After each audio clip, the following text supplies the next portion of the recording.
We've done it again. What? We've got an alternate white and black.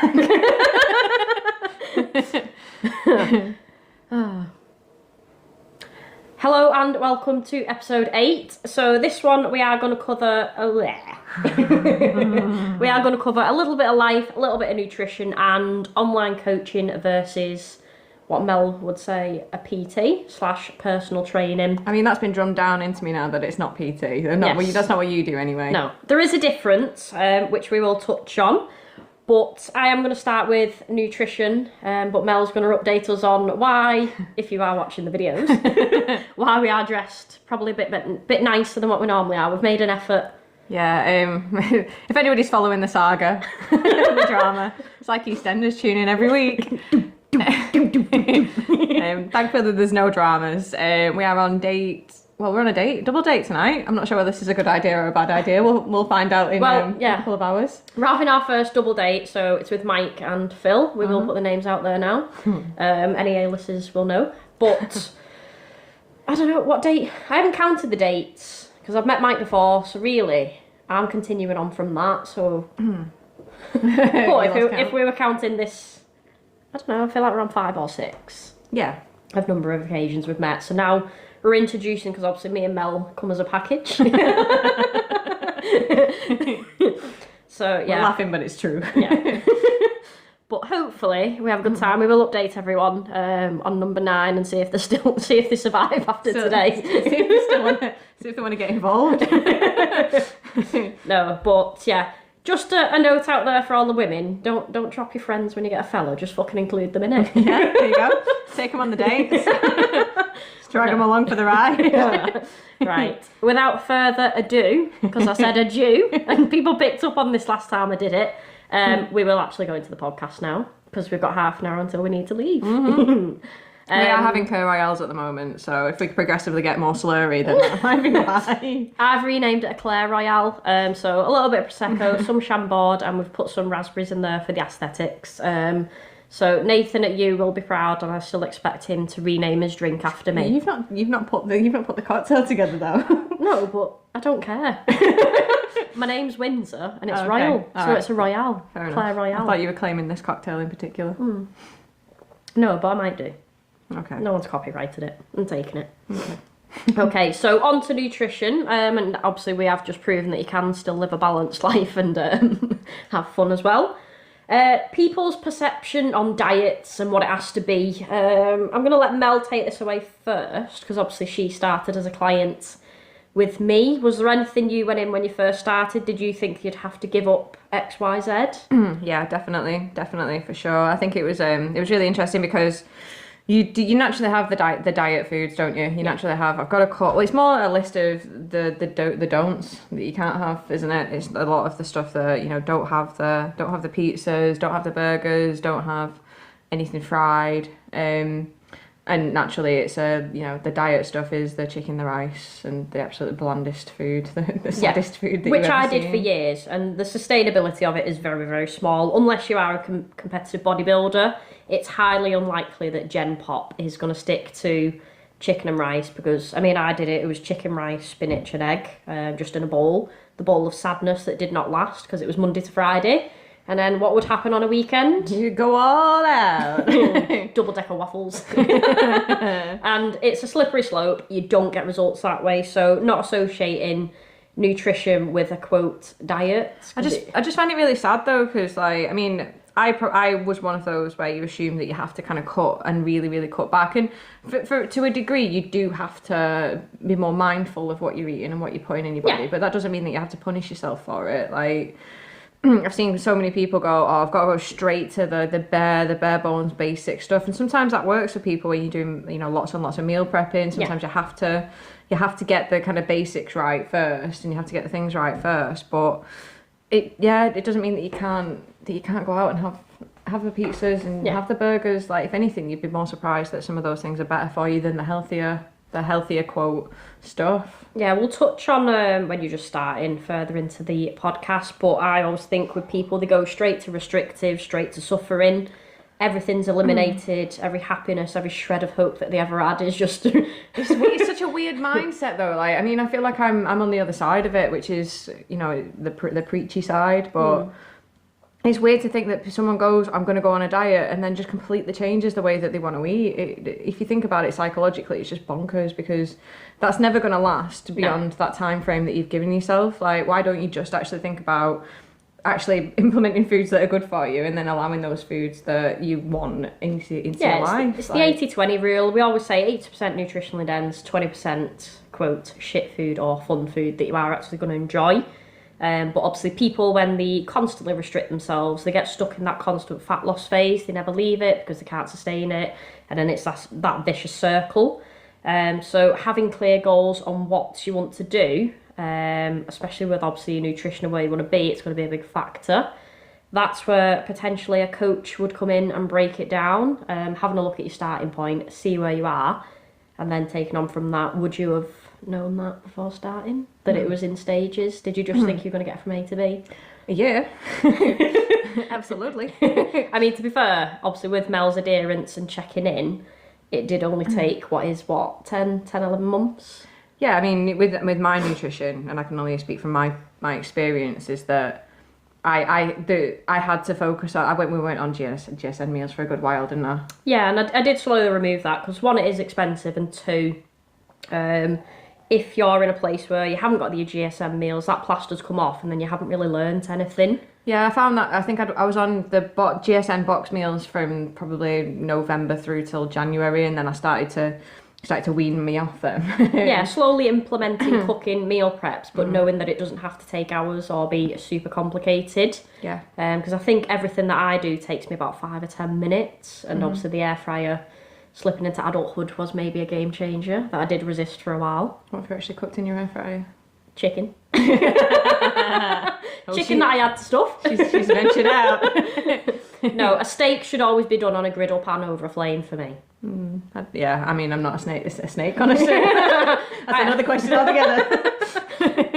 I'm not a steak connoisseur, but yeah, I've done. Yeah, it's just understanding that you need to get a good amount of protein in your meals, and then obviously balance spread that out evenly as well with stuff that actually is more interesting. So we've done like, what was it, sriracha chicken noodles? That's always a favourite. Oh yeah, Mel does make me nice meals, and then sometimes I'll make her some as well. We alternate. It's literally a marriage. But yeah, it took ages for me to understand that. I did struggle once I started to wean myself off the GSN stuff, because I was still trying to get an understanding of, right, how can I make this really interesting? How can I make foods that I'm going to enjoy, that I'm not going to dread going to at lunchtime, dread going to at tea time? Like, I want to be able to look forward to my food. I'm one of those people where I'm looking forward to my next meal as I'm eating it. Yeah, food should be enjoyed and you should be able to live like that. It isn't, honestly, it isn't miserable, it isn't boring, it's what you make in it. So I'd probably say accepting the actions needed to get there. That'll be, obviously, what is it? It's a continuous lifestyle, isn't it? It's not, I want to break people away from seeing it as dieting, not dieting. Like, it's a lifestyle. Yeah, it's food that you've got to eat for the rest of your life. You might as well be more conscious of, right, okay, well, if I'm having a day where, I need to focus, then I need to be careful about what I'm choosing. And then if you have a day where you think, I'm making big moves, and I feel like, I want to go and have a little bit more of a relaxed day, then you can still make better choices, but you can still be quite relaxed, and it's just eating then. It's not a diet. I'm just trying to have a meal. I don't like saying diet, but obviously the best diet you can have is one that you can sustain over a longer period, not one that you start Monday to, say, Thursday, because most people taper off now Friday, Saturday, Sunday. But one that you can continue around family life, social occasions, and obviously not having people say, oh, you're dieting, is it miserable, blah, blah, blah. It does annoy me, that. Yeah. It's been a hard one for me this week, just because I've been on the road like quite a bit. I've been down in London, which was a hard one, where obviously the team that I worked with, I went down with, like, they're going to Pret, they're going getting coffees, like, the temptation is there. So temptation's there, but you can always make better choices. Yeah, and which I think that I did. Yeah. So it's just that mental kind of mental learning, really. I mean, calories are on menus now, so you can literally look at them. Are they as accurate? Absolutely not, because you haven't made it yourself, but it's a guide, because you can go into Starbucks and get a drink that's 300 odd calories, or you can get an iced coffee, which is about 60 to 98 calories. What what's the better option for someone that may be in a fat loss phase? Obviously the lower calories, but yeah, it's a lot better now than what it was. There's no real excuse to not either be tracking the calories or having a better understanding of, okay, well, this has probably got more protein in and less. Yeah, just making better choices. Not everything has to be tracked or added onto MyFitnessPal, but if you do that for a few weeks, you're going to have more nutritional awareness. You're going to know what you're eating and start and learn a little bit of portion control, and that's what I want for people. Not someone stuck in a constant diet phase because they couldn't adhere or they didn't want to learn. That the MyFitness thing is interesting because I know a lot of people kind of almost go against it, and I was a little bit like that when I first started because it's admin, it's life admin, and when you're busy it's a lot, but once you get into the swing of it, or if you plan ahead, a few seconds to know what you're eating isn't a lot. Like, it's worth it rather than a constant years, which is years for people of failing. But more when like you got to the end of the week and you're like, why have I put extra weight on, or why do I feel not as good as what I want to feel? Like, it's worth it. Like, I went through a phase, like, before obviously I worked with you, where I was obviously having salads and I was putting olive oil on, for example, and Jesus Christ almighty, that is soul destroying, because I actually adore olive oil, but like when you think about what you're putting on there, like, it's 200 calories with a drizzle. Yeah. Like, it's disgusting. Like, so it's just more mindfulness around, okay, well, what's going to bump my calories up? And I've said before on the podcast, like, it's a budget, so how are you going to best spend that budget? Like, you're not going to fucking... Yeah, if you had £10,000, you wouldn't spend all of it on a weekend. Well, hopefully you fucking do it anyway. You'd want to be sensible with it, like invest it a little bit, splurge a little bit, you know. It doesn't, like some people, I have calorie cycle where some days are higher, some are lower, and then I bring them back up. Yeah. It doesn't have to be, because it is your week overall. Yeah. Like you said, it's your budget, so it's not just, oh, I've fucked one day, so I'm just going to fuck the entire week off. Yeah, I think you see a few analogies, don't you, where if you spill a glass of water or you spill a bit of water, you're not going to fucking tip the whole glass on the floor, are you? No, if you've got a flat tyre, you're going to slash all three. Yeah. No. So hopefully you don't. But I think with people, it's knowing when to push, knowing when to maintain, and then knowing when to build. If you are in a constant diet phase, then one, it gets boring, and two, it does get a little bit miserable constantly. But just question why you're doing, why are you deciding to either change your body shape or diet per se? Like, there's obviously a reason for doing that, either because you don't feel comfortable in your body or because you feel like you need to be healthier. So at the beginning of that stage, you need to keep reminding yourself as to why you started, because it is very, I find it difficult when you go in from, you used to having the biscuits, you used to having the pizzas, you used to having the stuff that you really do bump them calories up, and obviously don't add as much value in your diet. Your enjoyment comes from, I say this to people, your first 2 slices of pizza, because I used to eat a full one thinking, well, I've bought it, I might as well eat it. You can have it the next day, and then you've not totally gone over one day and then sabotage yourself for the rest of the week. Like, you can spread that out. It's weird because that monster kind of just goes on, doesn't it? It's almost like you get to a certain point and then you just become a different person. It took me 4 years, because I said to my coach on one of my other check-ins, I had 2 slices of pizza and I felt done, so I then saved it for the day after, and it was a big milestone for me, because I was that person that would eat it because it was there and I'd bought it. But knowing that obviously long-term transformations obviously take a little bit of time. People put a time frame on it. I want to get to this in 12 weeks. Well, okay, we need to prime you before that. We need to look at your nutrition. We need to break it down. It's not, right, stop eating pizza, suffer, and then everybody just gets overwhelmed then. So yeah, it's a habit forming thing where you're trying to, it's not a straight away thing. No one wakes up in the morning and stops eating a full bar of dairy milk and then just all of a sudden decides that they're just going to have 2 bars. Like, because if you're that person that eats a full bar of dairy milk, it just doesn't happen, because I am one of those people. But we have all been there, but that's when you start to highlight, like, areas that maybe we need to build on, habits that we need to establish. It isn't come in, upheaval everything, and then it happens overnight. That's why I'll always say, coaching takes time. If you want to learn more from it, then you're going to have to commit a little bit more and a little bit longer. Yes, you can build habits within 6 weeks, but then I break them down and see which other areas that need a little bit more work. So that's generally why things, well, they do take a little bit longer. I never sell the dream. But you think about all the habits that you've formed over the years. Like, I mean, we're 32, 33. Maybe 2 year old, are you? I'm 33 now. I've aged. We're early 30s, so you think of all the years that you've taken, or I would have taken up until this point, with forming habits around food, like it's years and years and years. Like you don't just break that down in the space of 12 weeks. It just doesn't. No, my eating habits have took me a long time to change. Like I never had like eating disorders, but I did have disordered eating. Like I'd overeat. I'd have no idea about portion control. Like my appetite was of someone that probably is 6'2", but obviously I'm a tiny person. So you have to know what you can get away with. And unfortunately, being a female that is quite small, I have to accept that calories are lower, like my energy demands aren't as high. But people say to me, like, how do you get away with eating X, Y, Z? But I think I'm more conscious now and more sensible. So when people see me eat a pizza or they see me drinking alcohol, they think, oh, should you be doing that? Oh, are you allowed to do that? Yeah, because they expect a coach to be the leanest person in the world. They expect you to be shredded. It's not a real person, is it? No, like, no one lives like that, really. I never advocate that as well. Like, that's why I like to show people what I do, what I eat. And obviously with my clients that I have become friends with, hey honey, they get to see what I do, and I don't lose everything overnight because I've spent years training. Like I've earned my medal in this. And obviously, what was the key point in holding a physique? This is a question, Mel. Come on, Consistency. No, well that is one. What have I got a lot of?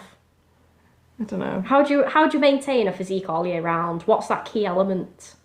No, you are putting me on the spot now. Muscle. Okay. So I've trained for a long time, and I'd probably say properly since I was about 19, 20. So the more muscle you've got on a frame, the more you're going to hold that physique. That's how people look in shape all year round. Like it's not constant diet. So diet, maintain, build, diet, maintain, build. And maintenance is really hard as well. I've done that for over a year, and I'm actually proud of it because normally I would be back and forth. I'd be in fat loss, get fat because I'd restrict myself and then go back to fat loss. So it's building outside of that, but I feel like I've earned my stripes. And obviously, I think this is where it trips them up. It takes time, and you do have to earn it. Like, people go off, I don't like saying off track, but they go on, like, it's hard when you see success, then you start to feel like, oh, I'm hitting it, so then you'll reward yourself, where in actual fact, I've done it where I've had really good weeks, and I've hit what I need to hit. And then you do reward yourself, and then you feel the feeling of it afterwards isn't really worth it. Not for me anyway. You think if we remove the mindset of rewarding though, because obviously we aren't animals. Like if we've done a trick, we don't get a treat, do we? So removing that, oh well, I've been good. Well, no, you've just done actions that are going to serve your goal and see you succeed in the long run. So you haven't been good or bad. You're just doing things that align with your goals, not outside of it. But I think people think, oh, well, drinking takeaways will be fine. And for some parts, it's not going to be the norm for people. Like, if you are just starting on your goal, what do you need to do? You need to keep at it and keep going and actually start making a difference with what you started. Yeah, build a little bit of momentum. So when people first start with me, they always assume, oh, I've got a coach, it's going to be instant success. Well, not if everything I set you that you're not going to actually follow or adhere to. Like, I will break it down, but you can't, like you've just said, be good in the week and then reward yourself on the weekend and go off on a tangent. If you aren't in a primed physique state anyway, then sometimes people have to do work that little bit harder. And I was that person. Like, it has took me so long to get to this point. So when you see me drinking and having a laugh and being probably a little bit more relaxed than what I usually am, it's because I've earned it. You have to earn it and you have to be consistent.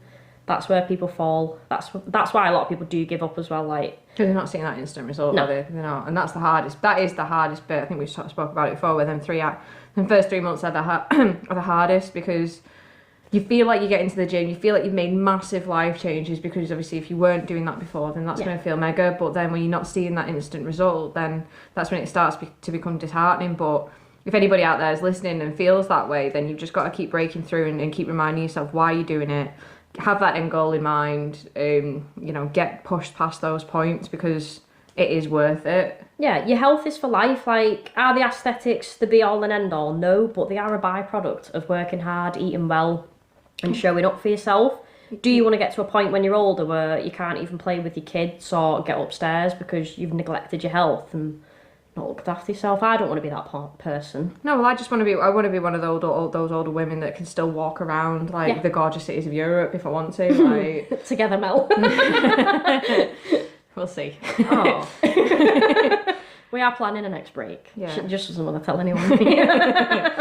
I just don't want to be a decrepit old woman that's hobbling around. So my mindset's changed, and you know, it's gone from wanting that absolute physique to, you know, wanting to be really healthy and, you know, wanting to be happier in life. I don't want to be bedbound in a hospital, because let's be honest, the NHS is on its arse. No. Christ, not it's going to be the next 30, 50 years. Like, yeah, it does make sense to look after your health, and like you train hard because you enjoy it, like you eat well because you enjoy it, but you can still be social. Yeah. But a byproduct of that is your physique's transformed anyway. But there's been lots and lots and lots of effort gone into that. Like, it hasn't been easy, and she's been with me just over. Well, we're going on 12 months actually this month. It's our anniversary soon. No, it's having the comments from the guys at work who aren't on this journey with me going, what's that? Like, what are you eating? Are you eating that? Like, why are you not having a Mackey's breakfast with us? Are you not having a cake? It's birthday Fridays. Like, just whatever randomness comes into the office. You know, it's hard to kind of go, oh no, I'm not going to have that. Like, it's really, really difficult to have that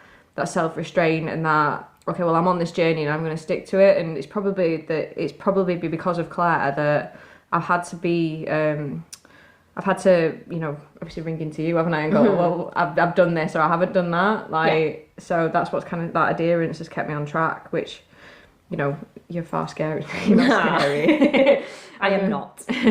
But knowing that I've got someone that's going, what are you doing? Yeah. Why have you done that? And I'll never surround guilt and food together. Like, if you have done it, we move on from it. Like, we're not going to sabotage the rest of the week or the rest of the month just because there's been a few off days, but food, like, it is always going to be there. So if you're having cake every Friday, it is going to catch up anyway. Mm-hmm. Just factor it in. Yeah.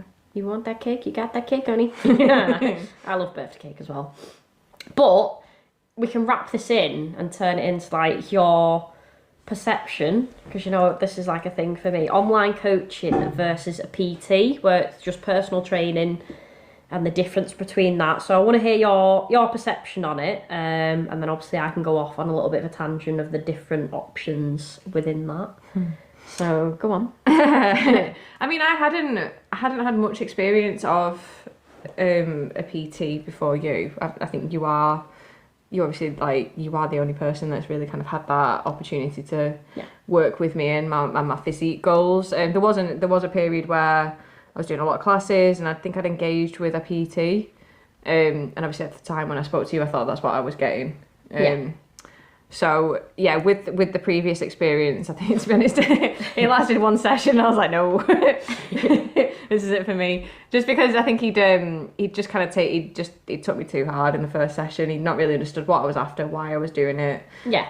So that made me want to feel like I was going to throw up. Like, and that just kind of put me off, really. But whereas obviously I'd sat with you and we talked around quite a lot, and it was a slower process, and based on what the industry that I'm in and what I do, it felt more aligned to what because you actually think about it, you're going to give me an actual plan, you're going to listen to what my problems are and where my pain points are, and then not come back to me with a solution straight away, but right, okay, well, I'll write you a plan up, this is what we're going to do, we'll have a talk about it.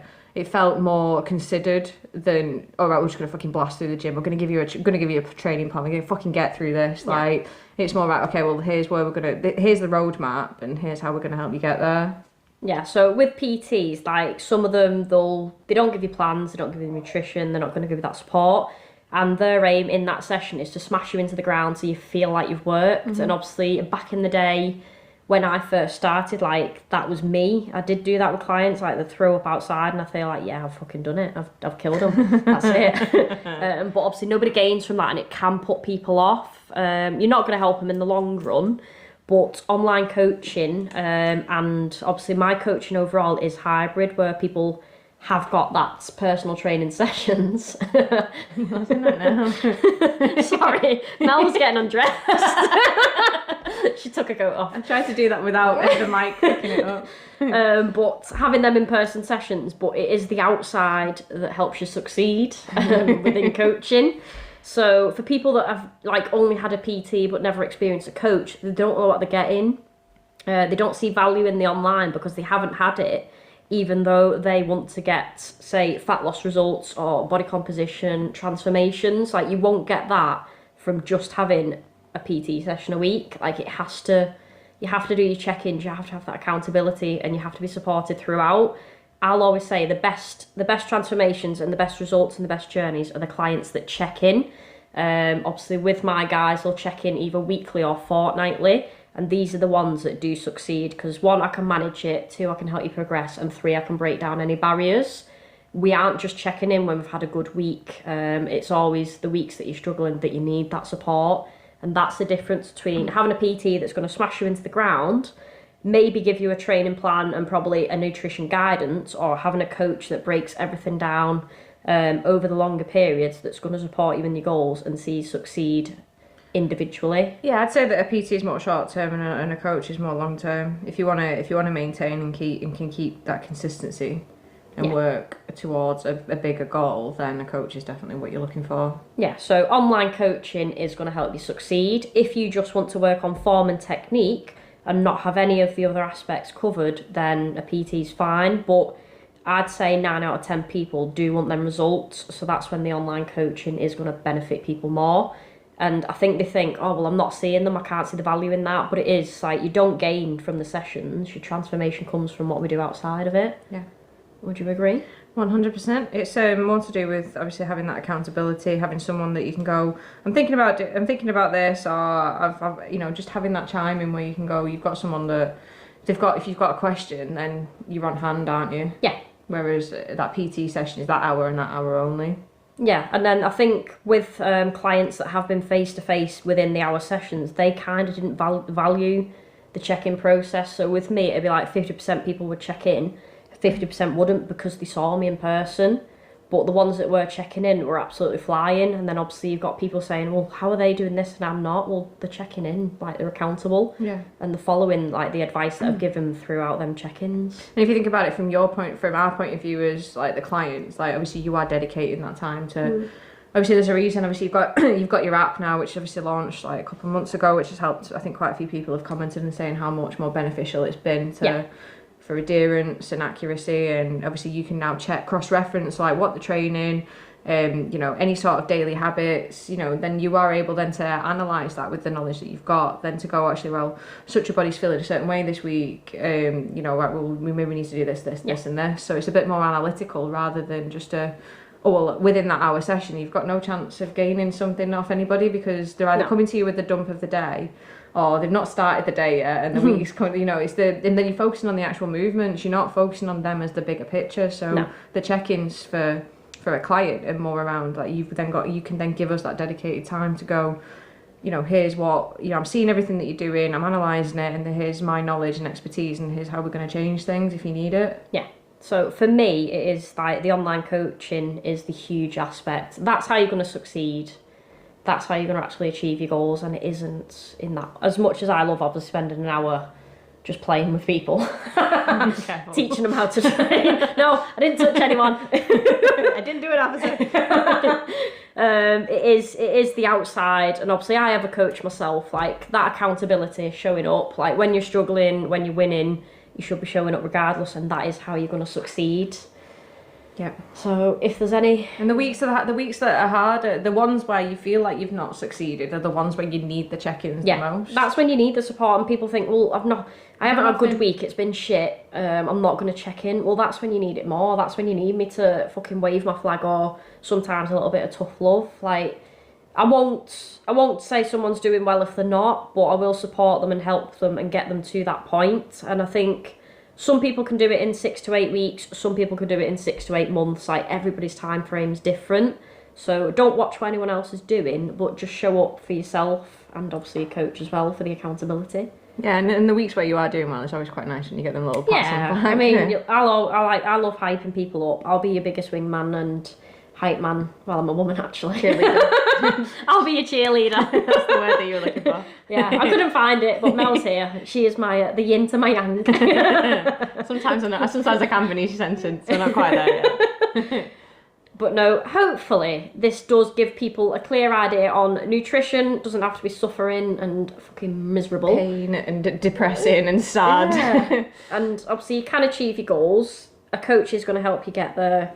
Maybe rather than spinning your wheels for the next 10 years, I found the biggest difference was getting a coach and the online aspect for me. How long have you had a coach for? I've had a coach since 2019, and I don't think I'd ever not have one now, because someone that can take care of you, all your thinking, everything you have to do, and it's just, if you could pay to make your life easier, it makes sense for me. What made you go for one though? What made you go, I'm going to go for a coach? I wanted to progress myself. I wanted to get further. I wanted to A, learn from them, and B, keep getting sick transformations. Like, I have physique goals that probably aren't the norm for some, but that's how I want to look. It doesn't matter what anybody else is after. Like... No, does it? Fuck. No, but there must have been a point where, like, did you know? I'm assuming you knew the difference between a PT and a coach when you were looking for a coach. Yeah, I'd had a PT, and it was so generic, it was so basic, and I didn't gain from it. So that's when I started a little bit self-taught, and then obviously getting a coach myself and continuing with a coach, because obviously I've had 3 coaches, I'll say, to date, and 1 PT in the past years ago. And I would say the 3 coaches taught me a lot, and the importance of obviously the online aspect, which I value per month. So I think I will forever continue with a coach, and obviously you build that relationship over time.